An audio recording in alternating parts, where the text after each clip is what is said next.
16 তারিখে শাওন নামের আমাদের এক শ্রমিক ভাই রংপুরে তাকে খুনি মালিকের ছেলে হাতুড়ি দিয়ে পিটিয়ে হত্যা করেন। আজকে তার প্রতিবাদে বাংলাদেশ হোটেল রেস্টুরেন্ট মিষ্টি বেকারি শ্রমিক ইউনিয়নের উদ্যোগে আজকের এই প্রতিবাদ সভা। আমাদের বৃষ্টির কারণে আমরা যত সময় আমাদের সভা আরম্ভ করতে পারিনি। আজকে বৃষ্টির কারণে যত সময় আমাদের সভা আরম্ভ হয়নি, এই জন্য বিলম্ব হয়েছে। তারপরেও আমরা আমাদের আজকের এই প্রতিবাদ সভা থেকে বলতে চাই, অবিলম্বে ওই খুনি মালিক তার ছেলে সব উভয়ের ফাঁসি দিতে হবে।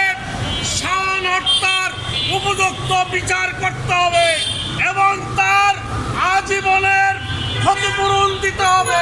এটা হলো আমাদের বাংলাদেশ হোটেল রেস্টুরেন্ট মিষ্টি বেকারি শ্রমিক ইউনিয়নের দাবি। তাই আমরা বলতে চাই, এই অপরাধী খুনিকে ছেড়ে দেওয়া মানে হচ্ছে আগামী দিনে আরো কত মায়ের কোল খালি করবে এই খুনিরা। অতএব এই খুনিদেরকে কিছুতেই ছাড়া যাবে না। খুনিরা গ্রেপ্তার হয়েছে, বাপ ছেলে গ্রেপ্তার হয়েছে এবং তাদের ফাঁসি চাই। শাওন হত্যার উপযুক্ত বিচার আমরা চাই।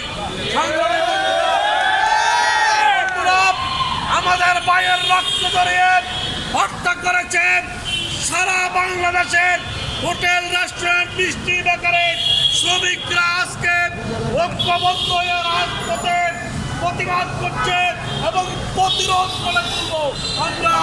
আমরা শাওন হত্যার বিচার করে ছাড়ব এবং এই সরকার প্রশাসনের দৃষ্টি আকর্ষণ করে বলছি, অবিলম্বে শাওন হত্যাকারীর ফাঁসি চাই, ফাঁসি দিতে হবে। সংগ্রামী বন্ধুরা, এইভাবে আমরা সারা বাংলাদেশে প্রতিবাদ সমাবেশের মাধ্যমে আমরা প্রমাণ করে দেব, হোটেল শ্রমিকরাও মানুষ, হোটেল শ্রমিকরা বাঁচার অধিকার আছে। যারা তাদেরকে অন্যায়ভাবে হত্যা করেছে